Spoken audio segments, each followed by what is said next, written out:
изборните резултати убеден сум дека нема да може да се повторат 450 гласови кои што се случија на парламентарните избори. Сигурно ќе има, заради тоа што не се прифати реформата и да се модернизира и да се ребрендира партијата пред избори, ќе има послаб резултат од парламентарните избори. Значи начело со Никола Груевски партијата оди надоле и е безнадежно.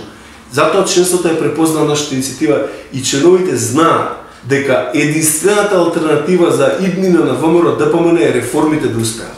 Ја пак ќе повторам. Тоа што он одлучи да не реформира партијата и да влезе во избори со нереформирано ВМРО ДПМН и начинот на кој што ги предлага кандидатите го доведе во ризик изборниот успех на ВМРО ДПМН.